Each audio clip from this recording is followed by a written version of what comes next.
Kamusta po yung pag-iikot nyo? Okay naman, masaya po kasi sobrang init ng pagtanggap ng mga kababayan natin. Kahit saan tayo lumapag, simula Tondo, Pandacan, Santa Mesa, Santa Ana, Santa Cruz, Binondo, Quiapo, napakainit po ng pagtanggap ng mga kababayan natin. Kaya talaga masarap po sa pakiramdam na mahal tayo ng mga kababayan natin. Saan pa kayo aabangan ng mga lugar? Halos lahat. Kasi araw-araw ko umiikot yung mga SB Mobile Clinic natin, naghahatid ng mga libreng serbisyo medikal, libreng gamot. Kung nakikita nyo yung mga truck na yun, maraming truck na umiikot po araw-araw. So abangan niyo yan, kami na po ang nagdadala ng serbisyo mismo diretso sa tao. Kasi yan ang laging naming narinig eh, pambili ng gamot, pambayad ng ospital, pampacheck up, palaging yan. Kaya sabi ko, unahin natin yung serbisyo pangkalusugan. At para hindi na kayo pumila sa ospital, kami na mismo yung nagdala. So yung mga truck na yan, yung mga lamang ECG, ultrasound, x-ray, blood cam, tsaka syempre yung mobile butika niya kasunod. So medyo may libreng gamot na rin pagkatapos. Gaya nga na sinabi ko, hindi pang 5 araw, hindi isang araw. Ang isang buwan maintenance medicine yan sa mga kababayan natin. So yan po, ito po yung matagal na natin ginagawa at hindi lang po ngayon. Maganda yan, marami na rin gumagaya. Yan talagang goal namin, maraming gumaya, maraming dumami pa yung mga mobile clinic dito sa Manila. Dumami pa yung namimigay ng mga libreng gamot, libreng ayuda. Tulad po nito nakikita ninyo, pinapakita natin na kung kaya natin gawin sa sarili nating bulsa, sa sarili nating kaya, sa sarili nating pagod, kaya rin ng ibang mga kababayan nating gusto rin tumulong. So yun lang naman yung pinapakita natin dito. Obviously, SB, na talagang hindi naman may ikakaila, natatakbo ka for mayor ng Maynila. Yan natin. Kasi wala pa naman kasi karadihan yan. Dadating tayo sa October pa naman yung filing. But sa ngayon, inaano ko yung mga ng tao sa atin, panawagan. Kung gusto nila. Sa kakaikot ko po kasi sa totoo lang. Lahat itong ginagawa ko, wala sa plano eh. Dahil sa kakatulong namin, kaya ako naluklok sa pwesto ko ngayon. Wala naman ako plano maging congressman. Pero sa araw-araw na pagtutok namin at pagtulong namin sa telebisyon, sa pagtawag namin araw-araw sa tutuktuin ng ilang taon, nakilala ho tayo, na tumutulong, at nagbibigay ng serbisyo, nagtayo ng mga iba't ibang eskwelahan, at tayo tumulong sa mga simbahan, tumulong sa mga ospital. At ngayon, babalik ako syempre dito, saan ako pinanganak, sa Maynila. At ngayon, ito mga kababayan ko, nabibigyan akong tulong. Kasi sabi nila, kung nakakatulong ka sa programa mo, SB ng Luzon, Visayas, Mindanao, ba't di ka tumulong sa Maynila kung saan ka lumaki? So, ito po, dinadala ko lahat ng tulong. Ilan lang to, marami natin trucks na umiikot araw-araw. Sabi ko nga ngayon ho, nasa Santa Mesa tayo, mamaya ho, nasa Pandacan naman. Sa Sabado-Linggo, nasa Tondo, sa Tahan, halo-halo na po yan. Sa Monday, may mga bibigyan naman tayong mga negosyo. Sana makapunta kayo para kasi ang tulong na binibigay namin, hindi lang yung panandalian. Minsan kasi panandalian lang yung mga ayuda eh. Ang gusto natin yung pangmatagalan. Kaya gusto kong tulungan yung mga sarili nila. Kaya yung mga tinutulong namin, lalo na sa programa ng DRSB, mga pangkabuhayan. Yung kaya nilang matulungan yung sarili ng mga sa kahirapan. So, kung sakali pong matutuloy yung pagtakbo nyo, hindi po ba kayo natatakot naman? Yung mga mabibigat yung kalaban nyo, Mayor Isko nagparamdam na rin na tatakbo ulit, sila yung servo is tatakbo. Parang meron po ba kayong parang Alam mo, buong buhay ko naman, naniniwala ako saan ako dali ng Panginoon, saan ako dali ng Diyos. Kung yun ang tinadhana niya, tatanggapin ko, gagalingan ko at ibibigay ko yung buong puso ko. Ganun ang ginawa ko buong buhay ko. Nilagay niya ako sa negosyo, nilagay niya ako sa umpisa pa lang ng pag-aaral ko. Binigay ko buong puso ko, sarili ko, nagtagumpay ako, nilagay ko sa negosyo, nagtagumpay ako hindi lang sa Pilipinas, pati sa iba't ibang bansa, nakapagtayo tayo ng mga negosyo natin. Malagay tayo sa pagtulong, nagtagumpay din, marami tayong natulungan. Pumasok tayo sa politika, naging congressman tayo, naging top 10 pa tayo sa buong party list. At kung saan tayo dali ng Diyos, gagalingan natin at ibibigay natin lahat. Susugal natin yung sarili natin kapalaran. Mas kilala kayo na hindi lang namimigay SB ng sardinas, mga Del Mundo daw saka spam. Parang, bakit po ganon? Parang mas medyo high level yung dapat yun naman ang pinamimigay kasi sa 1,000. Bukod doon, bata ako, laki kaming wala.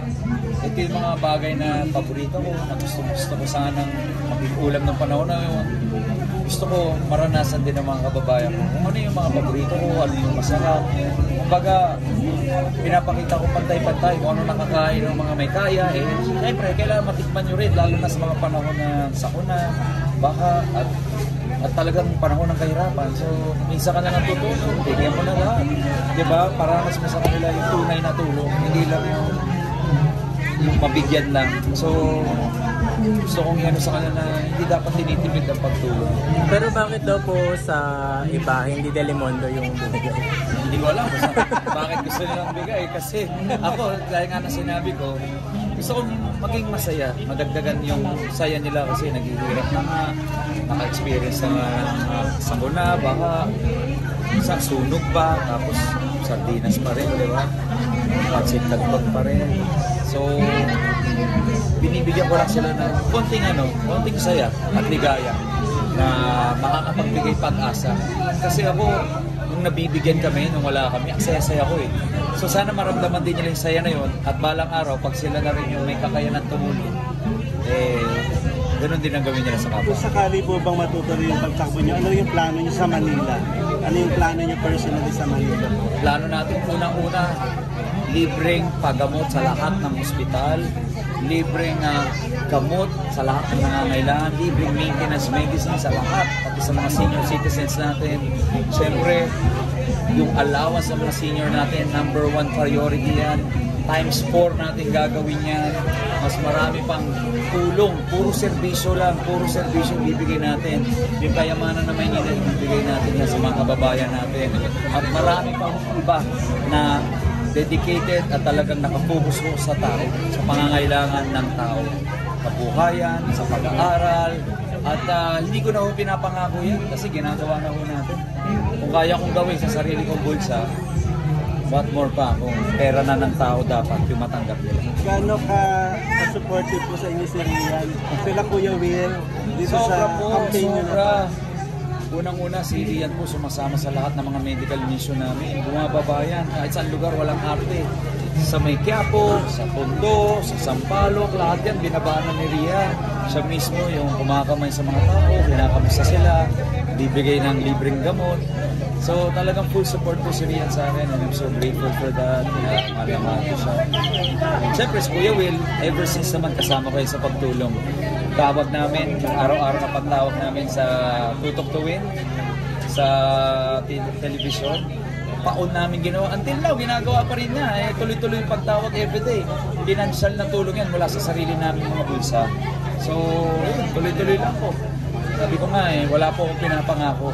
Pero pinapakita ko na kung paano dapat gawin ang pamumuno. Ready na po ba daw siyang maging first lady ng Manila? Tanungin natin siya. Hindi iniisip ni Rian yan. Iniisip niya makatulong din. Pareho kami, kaya kami nagka-jive kami. So pareho kami nang nasa puso na. So tuloy-tuloy yung Dear SB nyo? Tuloy-tuloy lang po. Tuloy-tuloy lang Dear SB kasi maraming nang tutulungan. Ito, tulong ko sa Maynila. Yung Dear SB, tulong ko sa buong Pilipinas. Nung isang linggo, nasa Valenzuela kami. Nung 2 weeks ago, nasa Malabon kami. 3 weeks ago, nasa Muntinlupa kami. Umabot na hanggang Davao, De Oro, Davao City. Umabot na kami sa iba't ibang Presidente na yung tatakbuhin niya. Hindi naman. Ang pagtulong kasi wala Or senator, something like that. Ang pagtulong, wala nang pinipiling lugar. Kung may humingi ng tulong doon, basta kaya namin bigay, binibigay namin. Ngayon,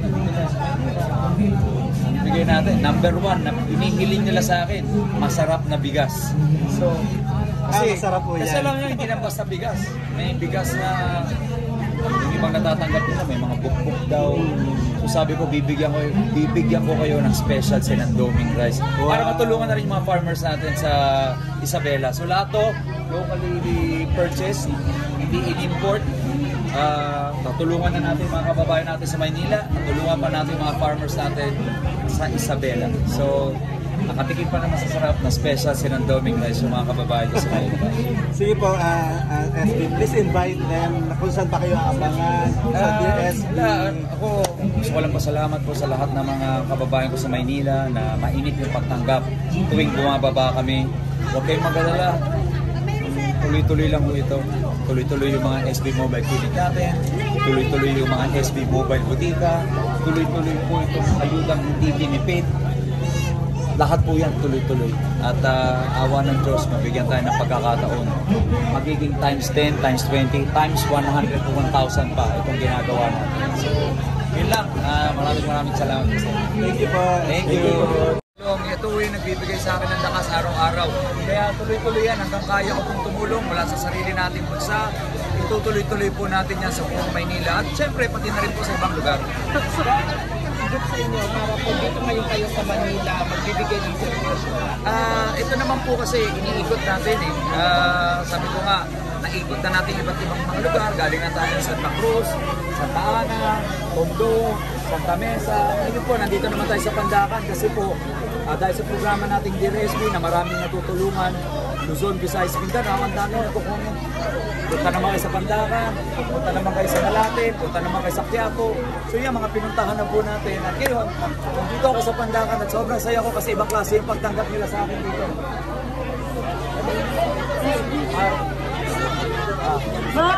So parang confirmation na po ba ito ng pagtakbo? Ha? Confirmation na po ba ito ng pagtakbo sa Maynila? Wala pa namang confirmation, pero kasi nasa posisyon din naman tayo, nasa kongreso tayo, tutong tuwing party list pa rin naman tayo, may Dear SB tayo, may front row cares tayo. Actually, halos lahat ng ginagawa ko pagtulong ko para sa mga kababayan natin. Wala naman pong pinipiling lugar, pero siyempre, taga Maynila ako, yung mga kababayan ko rito, dito sila humihingi ng mga tulong, ayuda, libreng servisyo, libreng gamot, kaya dinadala natin mismo dito sa mga tao. Katulad ng SB Mobile Clinic natin, SB Mobile Butika, makikita nyo naman doon, ang laki-laki. Doon yung mga x-ray machine, nandun yung ECG machine, ultrasound, laboratory. Siyempre, lahat ng gamot, maintenance medicine, antibiotic, vitamins ng bata, lahat na ko, pinoprovide natin. Ginagawa natin to para ipakita kung kaya kong gawin, hindi mas kayang gawin ng mga namumuno natin dito sa akin. Sa experience, Sa pagkikita niyo po sa Maynila, ano yung mga nakita niyong problema na pwede ngayon pa lang nakikitaan niyo na ng solusyon? At ano pa yung mga Number one problem naman talaga na binubulong sa amin tuwing bumababa ako kahit saan yan lugar, pero lalo na dito sa Metro Manila at Manila, pambili ng gamot, pang-hospital, pampagamot. So yan ang inuna natin, kalusugan, kasi kung may sakit ka, baka matutulungan yung pamilya. O kaya, ibibili mo ng gamot, ay ibibili mo ng pagkain, ibibili mo pa ng gamot. So sabi ko, uunahin natin yung pagbibigay ng libreng gamot at libreng servisyo para sa mga mamamayan.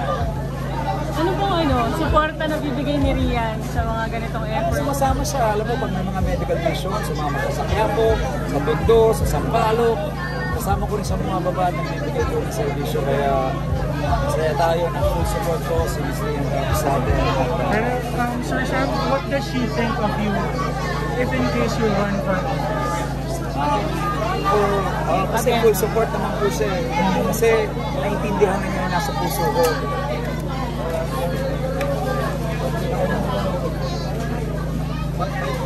Kailangan niyo lang sila.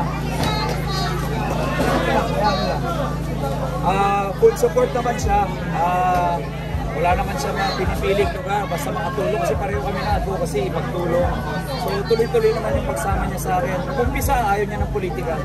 Ayaw niya talaga. Hindi nga siya talaga sumasama dati kasi iba yung pananaw niya. Pero nung nakilala niya ako, nung tumagal kami, nalaman niya ko rin nasa puso ko. Gusto ko talaga ng servisyo, gusto ko talaga tumulong. At sabi ko nga, yung calling ko, yung purpose ko.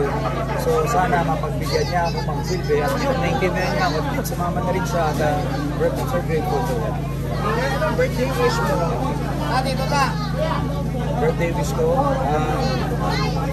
alam ko naman, posible lahat. Wala po posible sa mundo. Kaya natin magbigay ng pagbabago ng bansa natin dito sa Maynila. Sana mangyari yan para sa mga kababayan natin na Maynila. Kung gugustuhin ng gobyerno, gugustuhin ng mga namumuno, kaya naman talaga tulungan, kaya naman talaga magbigay. Kung kaya namin sa sarili namin capacity na magbigay, pagporta sa pera ng gobyerno, sa pera ng Maynila. Basta mapunta lang sa tama yung pera ng Maynila. walang maghihirap ng gusto, walang iinda ng mga sakit, walang mga nagre-reklamo, walang maghihirap. Lahat mapuprovide natin yung mga basic services, mapuprovide natin. So sana, bigyan tayo ng pagkakataon at magbigay natin lahat ng servisyo nito sa mga Sa experience niyo po sa public service, ano yung paano niyo i-describe yung tatak niyo sa public service? Sa public service? Ako, lagi ko lang nasa utak at puso ko. Wala tayong ibang gagawin kundi puro kabutihan lang. Yun lang naman eh. Kung yun ang nasa puso mo, nasa utak mo, hindi ka magkakamali. Tuwing may desisyon ka, iisipin mo para ba sa nakakabuti ito, sa nakakarami, hindi ka maliligaw. Walang sariling interes, walang korupsyon. At itong mga naghihirap natin kababayan, magiging natin. Sir, puro medyo parang syempre from rags to riches din po yung life story niyo. What would you like to happen to Manila as a city? What changes do you want to see? Ako, ang gusto ko, tulungan yung mga sarili nila. Gaya ng tagumpay ng aking kwento, gusto kong mangyari sa kanila yung mga nangyari sa akin, maging tagumpay rin sila. Kaya ang binibigay namin tulong bukod sa ayuda, mga negosyo, pangkabuhayan. Isa akong negosyante, naniniwala ako na para mayaman yung sarili mo, kailangan magnegosyo. Kailangan mong tulungan yung sarili mo, kailangan pangmatagalan yung matatanggap nila. So yun ang ginagawa namin sa mga programa natin, mga pangmatagalang solusyon, pangmatagalang mga tulong sa mga kababayan natin para matulungan nila yung mga sarili nila.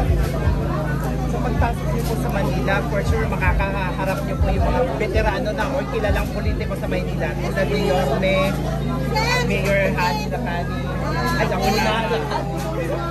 Ano po yung parang mga preparations or parang hindi po ba kayo parang kinabahan nung muna or parang Wala naman, alam mo, galing ko sa wala. Wala sa akin. I'm so blessed by God. Ang dami nang binigay sa akin blessings. Sobrang dami nang binigay sa akin opportunities. Sobra-sobra. So ako, basta gawin ko lang ng tama, ng todo, at tuloy-tuloy. Wala akong dapat ikabahala. Nagtiwala naman ako sa mga kababayan natin. Sabi ko nga, yan ang nasa katahanan ako. Yun na po yun. So, ako naman, binigay sa akin yung talento, binigay sa akin yung skill, binigay sa akin yung puso. So, nandito ako para tumindig para sa mga kababayan ko. Nandito ako para manindigan sa inyo at nandito ako para sa tunay na pagbabago. SB, kasi currently parang isa sa mga issues right now in Manila is yung parang mishandling daw on how the city council is doing their parang meetings and all, especially dun sa nangyari dun sa SK presidents wherein parang tinanggalan siya ng komite. Kung ikaw yung magiging mayor, how you should have handled it? Fairness. Walang vested interest, basta fair. Dapat fair lang eh. Alam mo, pag may kanya-kanya tayong interest, may kultura ng pananakot, may kultura ng pagigipit, wala talagang mangyayari sa atin.